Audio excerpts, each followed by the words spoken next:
सदर ममलिकत ने हुकूमत से कारकर्दगी की रिपोर्ट तलब कर ली। सदर आसिफ जरदारी पार्लियामेंट के मुश्तरका इजलास में हुकूमत की एक साला कारकर्दगी पर रोशनी डालेंगे। सदर हुकूमत की कारकर्दगी का तनकीदी जायजा लेंगे, इस पर अपनी तजावीज़ देंगे। पार्लियामेंट का मुश्तरका इजलास 10 मार्च को बुलाया जाएगा। सदर ममलिकत की तकरीर में हुकूमत का अहम मुआशी इक़दामात के नताइज का जिक्र भी होगा। अस्करी क़यादत, गवर्नर्स, वज़राए आला को भी मुश्तरका इजलास के लिए दावत दी जाएगी।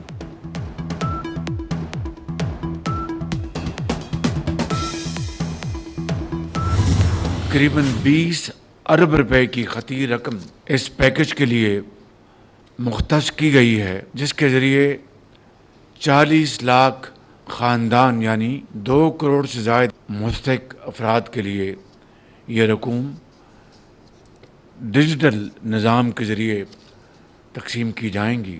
मदरसा हक़ानिया में अंदोनाक वाक़या पेश आया है। ये वाक़या इंतहाई दिलखराश वाक़या है। इस दहशत गर्दी का कला कमा किया जाएगा और हम चैन से नहीं बैठेंगे जब तक कि इस नासूर को दोबारा दफन नहीं किया जाता। मुल्क की तारीख में पहली बार डिजिटल रमज़ान रिलीफ पैकेज मुतारिफ। वज़ीर आज़म शहबाज शरीफ ने 20 अरब रुपए के रमज़ान पैकेज का इफ्तिताह कर दिया। कहते हैं मुस्तहिकीन को 5,000 रुपए फ़ी ख़ानदान दिए जाएंगे। रमज़ान पैकेज से 40 लाख ख़ानदान और 2 करोड़ अफराद मुस्तफ़ीद होंगे। वज़ीर आज़म ने मदरसा हक़ानिया में दहशत गर्द हमले की मज़म्मत करते हुए कहा, दहशत गर्दी की हालिया लहर की वजूहात सब जानते हैं। खैबर पख्तूनख्वा हुकूमत दहशत गर्दों को फौरी कटहरे में लाए।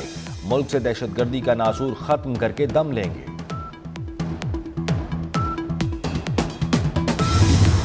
ये सबसे एक ट्रांसपेरेंट और एक बाइज़्ज़त तरीके से लोगों के घरों में आपने ये कैश पहुँचाया। ये कैश प्रोग्राम है हमारा।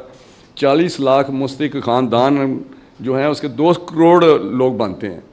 तो मैं समझता हूँ कि ये जो प्रोग्राम है जब आप आज लॉन्च करेंगे तो इंशाल्लाह हम इसको 10 दिन के अंदर अंदर ये सारे स्विफ्ट ट्रांसफ़र जो है ये हो जाएगी वॉलेट में। उनके जो डिजिटल वॉलेट है उनमें पहुंच जाएंगे। रमज़ान पैकेज की रकम डिजिटल वॉलेट के जरिए मुस्तहिकीन को मिलेगी। विफाकी वजीर राना तनवीर हुसैन कहते हैं, पहली बार आवाम को कितारों में नहीं लगना पड़ेगा। 5,000 रुपए मुस्तहिकीन को 10 दिन में ट्रांसफ़र हो जाएंगे। रमज़ान में चीनी 130 रुपए फ़ी किलो दस्तियाब होगी। वो गरीब लोगों पे जिनके घरों तक आज दिन तक 75 साल हो चुके हैं पाकिस्तान को बने हुए, आज दिन तक उनके पास बिजली नहीं पहुंच सकी है, उन लोगों को पाकिस्तान पीपुल्स पार्टी की हुकूमत सिंध बिजली के लिए सोलर प्लेटें, सोलर की बैटरी, पंखे और ये बल्ब्स ये प्रोवाइड कर रही है। इंशाल्लाह बिलावल साहब जरूर वज़ीर आज़म बनेगा इंशाल्लाह। सैलाब मुतासरीन को 21 लाख घर बनाकर दे रहे हैं। 2 लाख मुस्तहिक खानदानों को मेरिट पर सोलर पैनल देंगे। वजीर इत्तलात सिंध शर्जील मेमन का ऐलान। कहते हैं बिलावल भुट्टो जल्द वजीर आज़म बनेंगे। बिलावल भुट्टो वो काम कर रहे हैं जो दुनिया की तारीख में नहीं हुए।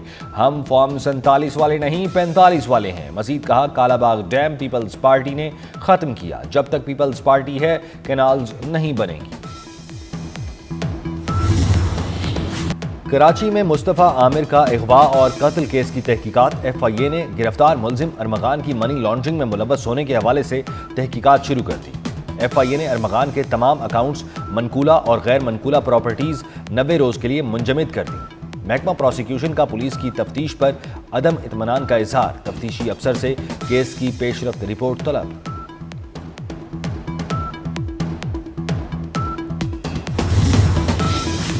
हुकूमत का पेट्रोलियम मसनूआत की कीमतों में कमी का ऐलान। पेट्रोल 50 पैसे सस्ता 255 रुपए 63 पैसे फी लीटर हो गया। हाई स्पीड डीजल 5 रुपए 31 पैसे कमी के बाद 258 रुपए 64 पैसे लीटर।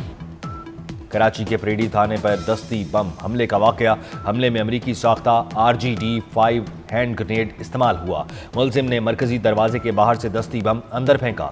हमले में 3 पुलिस एहलकार जख्मी हुए। हमले की रिपोर्ट 24 न्यूज़ ने हासिल कर ली। हमले में 3 पुलिस एहलकार जख्मी हुए थे।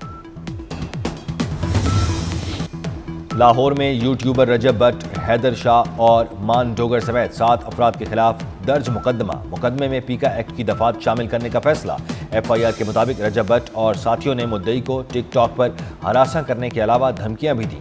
मुकदमा यूट्यूबर उमर भट्ट ने दर्ज करवाया।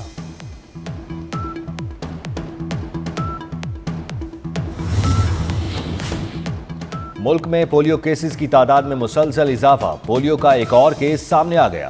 सिंध के ठट्ठा से पोलियो का नया केस रिपोर्ट हुआ। NEOC ने तस्दीक कर दी। रवां साल सिंध से पोलियो का चौथा केस सामने आया। मुल्क में पोलियो के मजमूई केसेस की तादाद 6 हो गई। बारिशें बरसाने वाला सिस्टम मुल्क में मौजूद। बलूचिस्तान में मजीद बारिशों की पेशगोई। PDMA के मुताबिक एक और ताकतवर मगरबी मौसमी सिस्टम बलूचिस्तान की जानिब बढ़ रहा है। 2 मार्च से बारिश, आंधी, गरज चमक और पहाड़ों पर बर्फबारी का इम्कान। महकमा मौसमियात के मुताबिक मुल्क के बेशतर इलाकों में आज मौसम खुश्क और बालाई इलाकों में सर्द रहने की तवक्को। बारिशों के दौरान मुतल्लिका इदारों को अलर्ट रहने की हिदायत।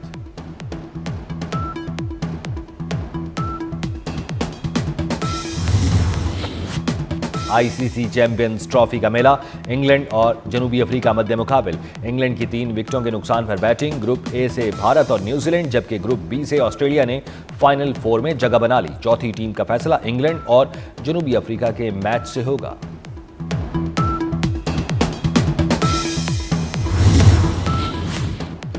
वजीर आला हाउस कराची में शतरंज का मैदान सजेगा। मुराद अली शाह तालिबा महक मकबूल से मुकाबला करेंगे। खिलाड़ियों को बेहतर मौके देने के लिए पाकिस्तान ओलंपिक का बड़ा फैसला। पाकिस्तान ओलंपिक एसोसिएशन का पहली नेशनल यूथ गेम्स कराने का ऐलान। पहली नेशनल यूथ गेम्स 7 से 13 सितंबर तक लाहौर में होंगी।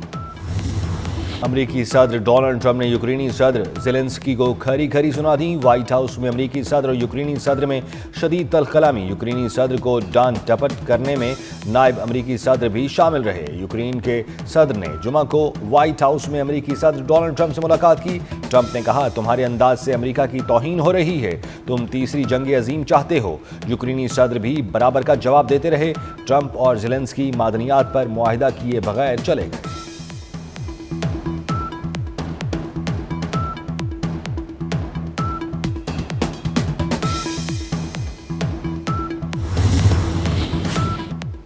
यूक्रेनी सदर ज़ेलेंस्की का डोनाल्ड ट्रंप से तल्ख कलामी पर माफ़ी मांगने से इनकार। कहते हैं, अगर अब मुमकिन हो भी जाए तो फिर भी व्हाइट हाउस वापस नहीं जाऊंगा। व्हाइट हाउस में जो कुछ हुआ वो अच्छा नहीं हुआ। यूक्रेन के लिए अमेरिका के बगैर रूस को रोकना मुश्किल है। एक शिराकतदार के तौर पर अमेरिका को खोना नहीं चाहते।